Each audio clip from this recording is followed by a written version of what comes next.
வணக்கம் என்னாரே நட்புகளே, சகோதர சகோதரிகளே, என் அருமை மாப்பிள்ளைகளே. மாமா பழைய இடத்துக்கே வந்துட்டேன், தெரியுதா? ஏன்னா இன்றைக்கி ஒரு சில விஷயங்கள் நான் வந்து கிரிட்டிக்கலாங்கிறத விட நுணுக்கமாக என் மனசில் உள்ள ஆதங்கத்தை கொட்டுறதுக்கு தான் நான் வந்திருக்கேன். அது என்ன விஷயம்னா, ஃபஸ்ட்டு விஷயம் விஷயம்.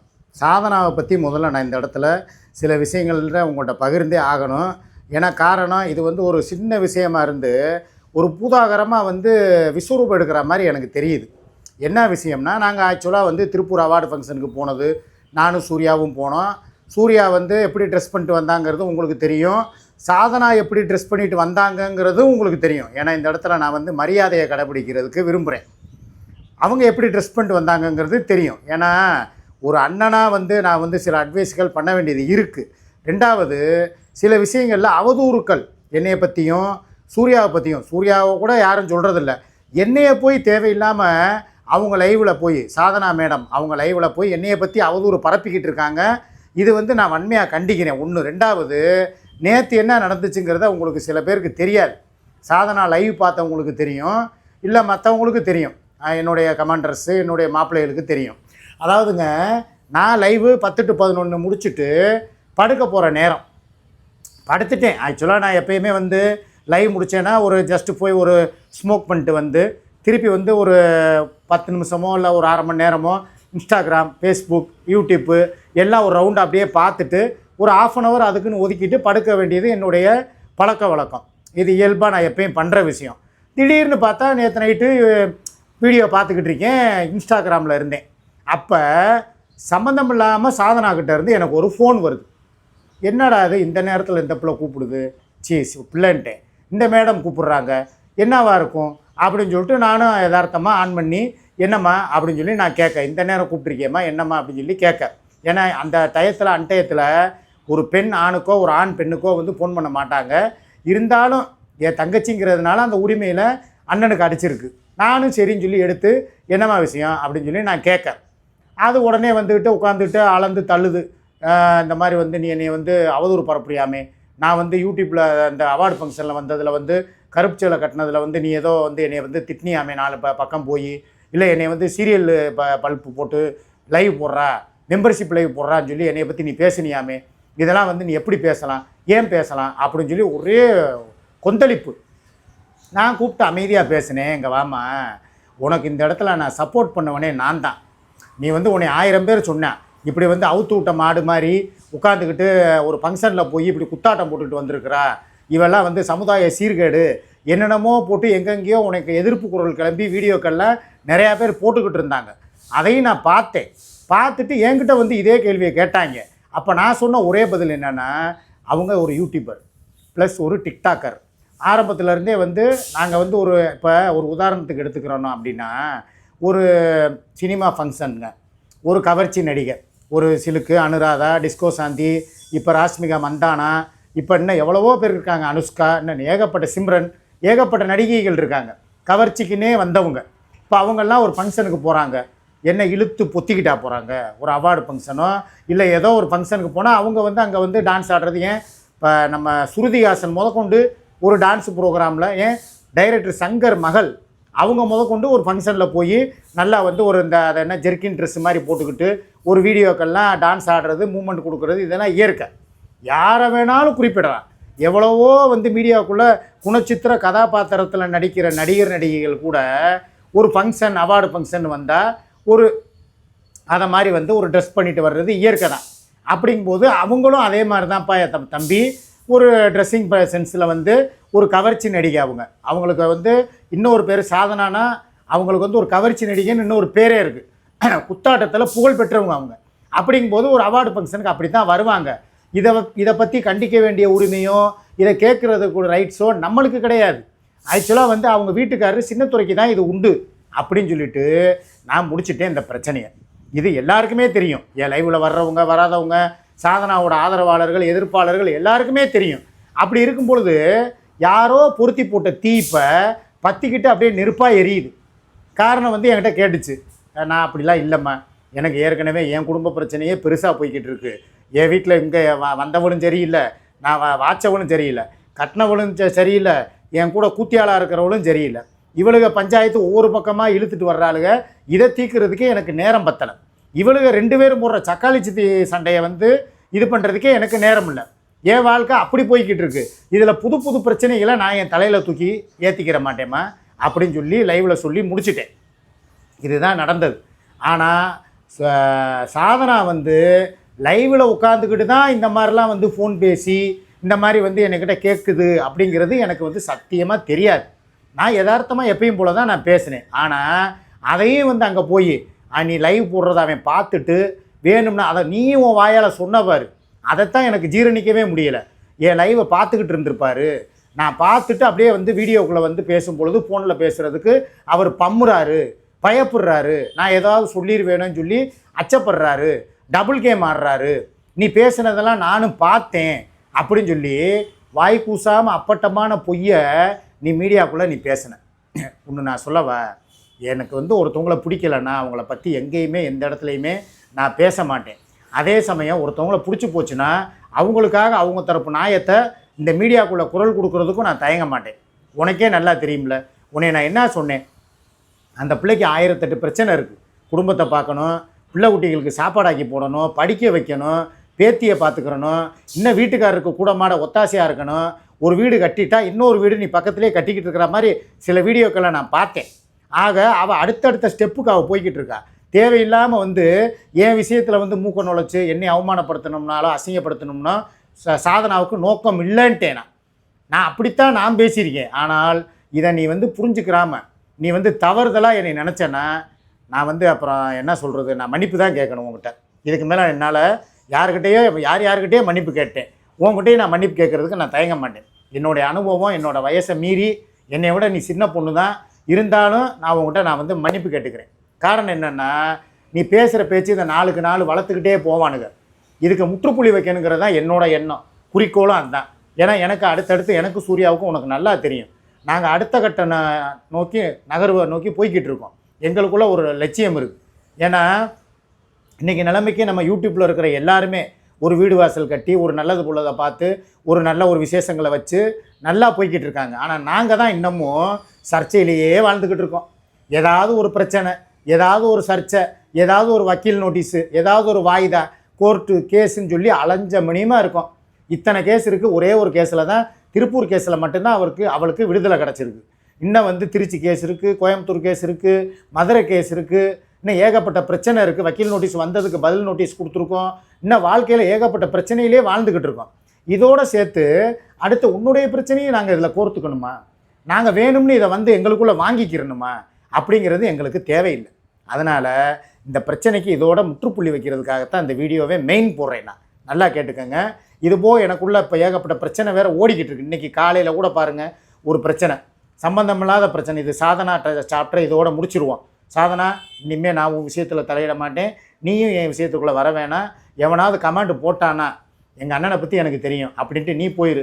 என்கிட்ட வந்து உன்னைய பற்றி திரிச்சு விட்டானுங்கன்னா என் தங்கச்சியை பற்றி எனக்கு தெரியும்னு சொல்லிட்டு நான் போயிடுறேன். நம்ம உறவு அதே அண்ணன் தங்கச்சி உறவாக எப்பயுமே தொடரணும்.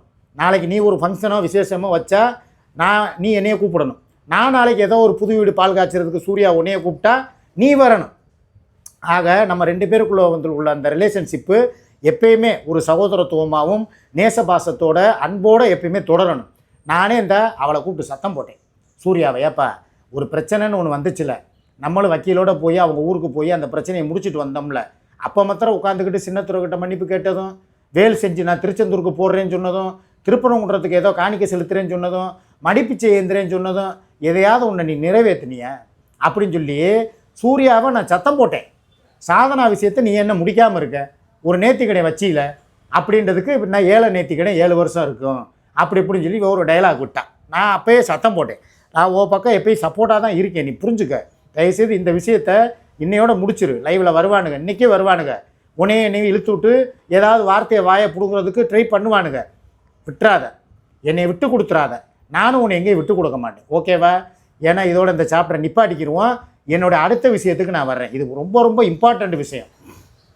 திலீபாவுடைய அவார்டு ஃபங்க்ஷன் விழா. இப்போ அவார்டு ஃபங்க்ஷன்னா அவனுக்கு வந்து இந்த விருது வழங்குறாங்களாம். அதாவது தமிழக முதல்வர் அண்ணன் தளபதி விஜய் இருக்கிறார்ல, முதலமைச்சர், அவர் வந்து நல்லா படித்த மாணவர்களுக்கெல்லாம் மார்க் நல்லா எடுத்த ஸ்டூடெண்ட்டெல்லாம் கூப்பிட்டு எப்பயும் போல் அந்த +2 மாணவர்கள் எப்பயுமே 10th இப்போ கொடுத்தாங்க. ஜஸ்ட்டு வந்து அவர் முதல்வர் ஆகிறதுக்கு முன்னால். இப்போ முதல்வர் ஆனதுக்கு அப்புறம் முதல் ஃபங்க்ஷன் இது. தாராபுரம், திருப்பூர், அப்புறம் வந்து அதை சுற்றி உள்ள திருப்பூர் மாவட்டத்தில் உள்ள அனைத்து பள்ளி +2 மாணவர்களுக்கும் நல்ல மதிப்பெண் எடுத்தவங்களுக்கும் அவர் கையால் இல்லைனாலும் அவருடைய அமைச்சர்கள் சார்பாக எல்லாரையும் வந்து வர வச்சு பசங்களை பூரா ஒரு விருது வழங்கும் ஃபங்க்ஷன், அதாவது ஒரு சர்டிஃபிகேட் மாதிரி கொடுக்குறாங்க போல். அதுபோக வந்து ஊக்கத்தொகை ஏழை எளிய மாணவர்களுக்கும் அதுபோக கஷ்டப்படுற பிள்ளைகளுக்கும் ஏதோ ஊக்கத்தொகை கொடுக்கறதுக்கு ஒரு விருது வழங்கும் விழா வைக்கிறாங்கங்க. இதுதான் இதில் என்ன பிரச்சனைன்னு கேட்குறீங்களா? பிரச்சனை விழாவில் இல்லை, விழாவுக்கு வர்ற பாலானால். இப்போ இவன் என்ன சொல்கிறா, இந்த ஃபங்க்ஷனுக்கு வந்து பேரண்ட்ஸை கூப்பிட்ருக்காங்க, கணவன் மனைவியாக நாங்கள் 2 பேரும் போகிறோம், நீ வந்து வர வேணாம், இல்லைன்னா எங்களை கூப்பிட்டு வந்து அங்கே விட்டுட்டு நீ தாராபுரத்தில் வந்து ஹாஸ்டலில் வந்து நீ தங்கிடு. எப்படி தாராபுரத்தில் அந்த லாட்ஜில் லாட்ஜில் வந்து நாங்கள் இவங்க எல்லாரையும் கூப்பிட்டு போயிட்டு ரூம் போட்டுறவான். ரூம் போட்டுட்டு இவங்க நல்லா ப்ரெஷ்அப் ஆகி மேக்கப் பண்ணி அப்படியே வந்து ஜிகுன்னு வந்து ட்ரெஸ் எல்லாம் போட்டுக்கிட்டு இந்த அன்றைக்கி சேலை எடுக்க போகிறாளாம். அவளுக்கு சேலை, அவள் பிள்ளைக்கு ட்ரெஸ்ஸு எல்லாம் எடுத்துகிட்டு பாலவிநாயகத்துக்கு ஒரு வேஷ்டி சட்டை எடுக்க போகிறாளாம். எடுத்துகிட்டு அவார்டு ஃபங்க்ஷனுக்கு நான் இங்கேருந்து காரில் கூப்பிட்டு போய் இவங்கள போய் அங்கே வந்து தாராபுரத்தில் ஒரு லாட்ஜில் வந்து சேர்த்துடணுமா. சேர்த்துட்டு ஃபங்க்ஷன் நடக்கிறப்ப நான் வரக்கூடாதான், அவளும் அவள் புருஷனும் அவள் பிள்ளைகளும் போய் அந்த விருது வாங்குறதுக்கு போய் கலந்துக்கிற போகிறாங்களாம். அதுக்கு நான் வந்து இளிச்சாவா பைய மாமாக்காரே வாடகை புருஷன் வாடகை கார் ஓட்டி என்னமோ சொல்லுவாங்கள்ல ஆக்டிங் டிரைவர், அதுவாக நான் போகணுமா. இது என்ன ஒரு குடும்ப பற்றியில் வாழ்க்கையில் இன்னும் என்னை எவ்வளவுக்கு எவ்வளவு கேவலப்படுத்தி எவ்வளவுக்கு எவ்வளவு. இதே வந்து ஒரு சில வீடியோக்களில் அவனை பற்றி நான் வந்து பேசும்பொழுது அவளை ஆத்திரப்பட்டா, அவளை கோவப்பட்டான், மன்னிப்பு கேட்டால் தான் ஃபங்க்ஷனுக்கே வருவேன்னு சொன்னான். அப்போ கூட நான் சாதாரணமாக தான் நினச்சேன், சரி சும்மா அப்படி மீடியாவுக்காக அப்படி பேசுகிறா, உண்மையிலே என்ன அவள் புருஷன் மேலே அவளுக்கு பாசம் இருக்க போகுது, என் மேலே தான் ரொம்ப அளவு கடந்த பாசம். என்ன இருந்தாலும் நம்ம தானே நாளைக்கு வீடு வாசல் கட்டி கொடுக்க போகிறோம், நம்மளை தான் விட்டு கொடுக்காமல் இருப்பான்னு சொல்லி நினச்சா என் நினப்பில் மண்ணள்ளி போட்டான். என்னன்னா அவள் உண்மையிலே அவள் புருஷன் மேலே பாசத்தோடு தாங்க இருக்கா. அவள் புருஷன் மேலே மாத்திரம் இல்லை, அவள் பிள்ளை, அவள் அம்மா, அவளுடைய அன்னைங்க, இவங்க எல்லாம் கூட்டு குடும்பமாக எங்கே போனாலும் எங்கே வந்தாலும் எதையுமே யாருக்குமே விட்டு கொடுக்காமல் வாழ்கிறாங்க. ஆனால் நான் மாத்திரம் என் குடும்பம் என் பிள்ளை குட்டின்னு போயிட்டாலோ இல்லை என் பொண்டாட்டிக்கு ஏதாவது நல்லது பொழுது வாங்கி கொடுத்துட்டாலோ சுகைல் அவன் பார்த்தியா உன் பொண்டாட்டியை வந்து கூப்பிட்டு ஏசியில் படுக்க போட்டு ஓசியில் சீன் பார்க்குறான். அப்போ அவனுக்கு அவுத்து காட்டினவன் அவளுக்கு ஆதார் கார்டு இன்சியில் பற்றியா இருக்குது. அப்போ உனக்கு தெரியாமல் என்ன பண்ணான் அப்படின்னு சொல்லி எப்போ பாருங்க என் பொண்டாட்டியை குறை சொல்கிறதையே குறிக்கோளாக வச்சுருக்கான், அதையே வேலையாக வச்சுருக்கான். ஆனால் இவன் புருஷனை பற்றி ஏதாவது ஒரு இடத்துல போய் நம்ம ஒரு வார்த்தை ஏப்பா அப்போனா நான் என்ன சொன்னேன், அப்போ நீயே போயிட்டு வா, நீ தாராளமாக உன் பிள்ளை நீ எல்லாம் ஆரப்பாளையம் பஸ் ஸ்டாண்டு வரைக்கும் நான் வந்து விடுறேன் அப்படின்னா, அப்புறம் நாளைக்கு எனக்கு தானே யூரின் ட்ராக் இன்ஃபெக்ஷன் ஆகும், இப்போ அதனால் எனக்கு தானே வந்து சிறுநீர் எரிச்சல் வரும், இரத்தப்போக்கு ஆகும், அப்போ நாளைக்கு நீ நானும் ஏதாவது இருக்கும் பொழுது உனக்கு தான் இன்ஃபெக்ஷன் ஆகும். இப்போ கூட எனக்கு அவள் அப்படி தான் சொல்லி வச்சுருக்கா. இப்போ நாங்கள் ஏதோ ஒரு ஃபங்க்ஷனுக்கு போனோம் பார்த்தீங்களா, திருப்பூர் அவார்டு ஃபங்க்ஷன் போயிட்டு வந்து எனக்கு யூரின் ட்ராக் இன்ஃபெக்ஷனு எனக்கு வந்துருச்சு.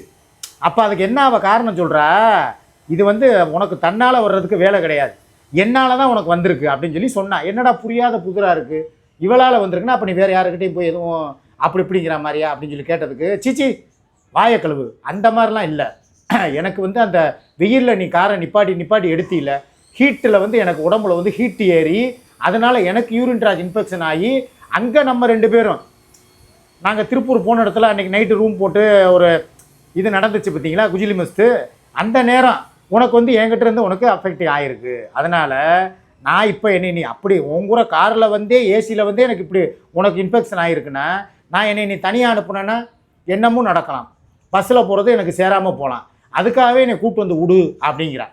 எதுக்காக, நாளை பின்ன நாங்கள் 2 பேரும் இணையும் பொழுது ஏதோ ஒரு இன்ஃபெக்ஷன் என்னை பாதிச்சிடக்கூடாதான்.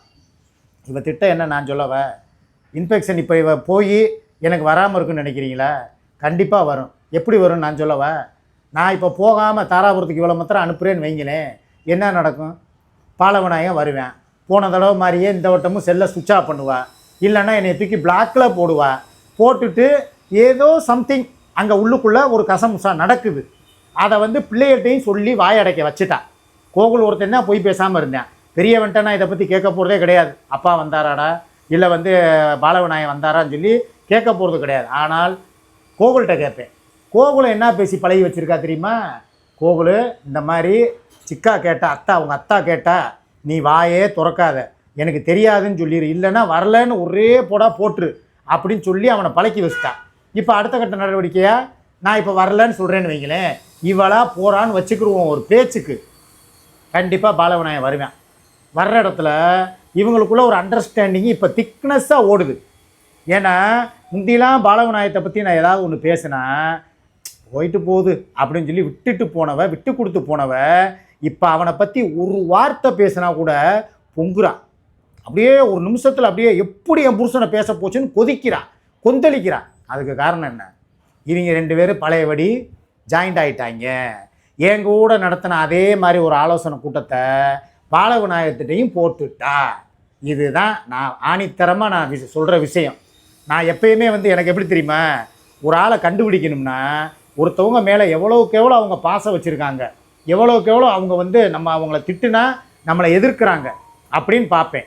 அப்படி பார்க்கும்போது பாலவிநாயகத்தை முந்திலாம் பேசும்பொழுது எதுவுமே பேசாத சூர்யா, கண்டுக்கிறாத சூர்யா, இப்போலாம் மூக்கு மேலே கோபம் வருது. ஒரு விஷயம் சொன்னால் அடுத்த நிமிஷம் அப்படியே கொந்தளிச்சு பாயிரா. அப்போ இவங்களுக்குள்ள பழையபடி ருசி கண்ட பூனை, அதுவும் பாத்திரத்தை தேடி வந்துருச்சு. பானை புகுந்தது பூனை புகுந்தது பானை புலந்துருச்சு. அந்த கதையை 2 பேர் இப்போ மிங்கிள் ஆகிட்டாங்க. இதிலேருந்து நான் பாடம் படிச்சுக்கிட்டேன். அதனால் இப்போ நான் என்ன சொல்ல வரேன்னா, அதுக்காக நான் போகாமல் இருப்பேன்னு நினைக்காதீங்க. ஒரு தடவை புருஷங்கிட்ட போயிட்டாலோ போகலையோ எனக்கு தெரியாது, அதை அந்த ஆண்டவனுக்கு தான் வெளிச்சம். ஆனால் இனிமேல் அந்த தப்பை நடக்க விடாமல் பார்க்கணுமா இல்லையா? அதுக்கு நான் என்ன பண்ணணும்? நான் கூடவே போகணும். அப்போ தான் இந்த வட்டம் என்ன நடக்குது, நான் அதே மாதிரி போய் இவ சொன்ன மாதிரியே வெக்கமான சூடு சுரணையை விட்டுட்டு இவளை குடும்பத்தோடு கூட்டு போய் நான் லாட்ஜிலேயே இருந்துக்கிறேன். இவள் ஃபங்க்ஷனில் போய் என்ன பண்ணுறா ஏது பண்ணுறாங்கிறத பார்ப்போம். 2 பேரும் ரொம்ப நெருங்குறாங்களா, இல்லை அவன் வர்றானா வரலையா? ஏன்னா அவன் குடிகார பையன், எங்கிட்ட குடிச்சிட்டு ஏதோ ஒரு மூலையில் போய் மட்டையாகி தான் கிடப்பேன். அதுக்கப்புறம் என்னையை கூப்பிடுவான் ஃபங்க்ஷனுக்கு வாயா, அவன் வர்றேன்னு சொல்லிட்டு ஆள் வரல, தகப்பேங்கிற இடத்துல நீ தான் வந்து ஆகணும். ஏதோ ஒரு பேச்சுக்காவது, ஒரு இன்சியல் புருஷனாவது அவன் இருந்தான். ஒரு வாடகை புருஷனா நீ வான்னு சொல்லி என்னை கூப்பிட தான் போகிறான். ஆனால் நான் இப்போ வரைக்கும் இன்னும் அந்த முடிவை எடுக்கலை. இது இன்றைக்கி ஒரு நாள் நாளைக்கு ஒரு நாள் எனக்கு சிந்திக்கிறதுக்கு டைம் இருக்குது. ஏன்னா நான் என்ன நினச்சேன்னா, இவளை திருப்பி போய் அவன் கூட பழக விடுறதோ, இல்லை அவன் கூட படுக்க விடுறதோ, இப்படியும் வச்சுக்கிறலாம். அதில் நம்மளே நம்ம க்ரீன் சிக்னல் காட்டுறோமோ, ஒருவேளை நம்மளே விட்டு கொடுத்துட்றோமோ அப்படிங்கிற மாதிரி ஒரு ஃபீல் வருது எனக்கு. அதனால தான் இப்போ நான் ஒரு முடிவு எடுத்திருக்கேன். நம்ம போகலாமா இல்லை வேணாமா, இல்லை போகாமல் அவளை மொத்தத்துக்கு புருஷன் கூடயே அனுப்பி விட்டுறலாமா இல்லை வேணாமா, இல்லை அவள் போகிற நாள் 2 நாளைக்கு நான் என் குடும்பத்தோட குற்றாலத்துக்கு என் பேர், நான், சுமி, அச்சு, அசார் எல்லாரும் குடும்பத்தோடு நாங்கள் இங்கிட்டு போயிட்டு வரலாமா? 2 ஆப்ஷன் இருக்குது. ஒன்று போனால் இவ கூட போயிடணும், இல்லையா இவளை முழுக்க போக விட்டுட்டு நான் கிளம்பி குற்றாலம் போகணும். இவ என்னை எவ்வளோ தூரம் வெறுப்பேற்ற நினைக்கிறாளோ அதே வெறுப்பை இவளுக்கு காட்டணும். நான் இவ குடும்பத்தோடு இருக்கும்போது எனக்கு ஒரு வலி வலிக்கும்ல, அந்த வலியவும் வேதனையவும் இவளுக்கு நான் கொடுக்கணும்னா நான் என் குடும்பத்தோடு போய் குற்றாலத்தில் போய் வேறு எதுவும் நடக்க போகிறதில்ல. எனக்கு சுமிக்கும் ஒரு ஜாலியாக குளித்து ஒரு ஷார்ட்ஸ் ரீல்ஸு போட்டால் இவளோட மனநிலை எப்படி இருக்குது அப்படிங்கிறத செக்கப் பண்ண போகிறேன். இது எனக்கு தோணுன ஐடியா. இதில் நீங்கள் என்ன கருத்து சொல்கிறீங்க? அவளை சரிமாம்மா அவள் அப்படியே போட்டுமாம்மா, உனக்கு கிடைச்ச வாய்ப்பை நீ பயன்படுத்திக்க. ஏன்னா அவள் அதுக்கு சம்மதம்ட்டான். அப்படி சப்போஸ் நான் பாலவிநாயகத்தோட போனால் நான் போகிறேன், நீ வேணால் உன் குடும்பத்தோட குற்றாலத்துக்கு போ அப்படின்னு சொல்லி எனக்கு அவள் க்ரீன் சிக்னல் கொடுத்துட்டான். இதை பற்றி உங்கள் கருத்து என்ன? சரி போகலாமா வேணாமா, இல்லை இது நல்ல ஆப்பர்ச்சுனிட்டி, இதை பயன்படுத்தி உன் குடும்பத்தோட குற்றாலம் போயிட்டு வாமான்னு சொல்லி நீங்கள் சொல்கிறீங்களா? என் தங்கச்சிங்க நீங்கள் என்ன சொல்ல வர்றீங்க? உங்களுடைய கருத்து என்ன? எதிர்ப்பா ஆதரவா? 2க்கும் இப்போ உங்கள்கிட்ட பதிலை கேட்குறேன். நான் சில பேர் மாதிரிலாம் கோலத்தனமாக கமெண்ட் பாக்ஸ்லாம் ஆஃப் பண்ணி வைக்க மாட்டேன், ஆனில் தான் இருக்கும். உங்கள் கமெண்ட்டை சொல்லுங்கள், நான் எடுத்த முடிவு கரெக்டாக தப்பா? அவள் பாலவிநாயகத்தோட போகலாமா, நான் என் குடும்பத்தோட குற்றாலம் போகலாமா? உங்கள் கருத்தை நீங்கள் பதிவு பண்ணுங்கள். பதிலுக்கு நான் மத்தியானம் 2 மணி வீடியோவில் சொல்கிறேன். ஒரு நாள் முழுக்க டயம் இருக்குது, ஞாயிற்றுக்கிழமை ஒரு நாள் ஃபுல்லாக டயம் இருக்குது, திங்கக்கிழமை தான் போகிற ஐடியா. சொல்லுங்கள் பார்த்துக்கலாம். ஏன்னா திங்கக்கிழமை ஈவினிங் 6 மணிக்கு தான் ஃபங்க்ஷனாக, இன்னும் 48 மணி நேரம் டயம் இருக்குது. உங்கள் கருத்துக்களை பதிவு பண்ணுங்கள், நான் பதில் சொல்கிறேன். பாய்.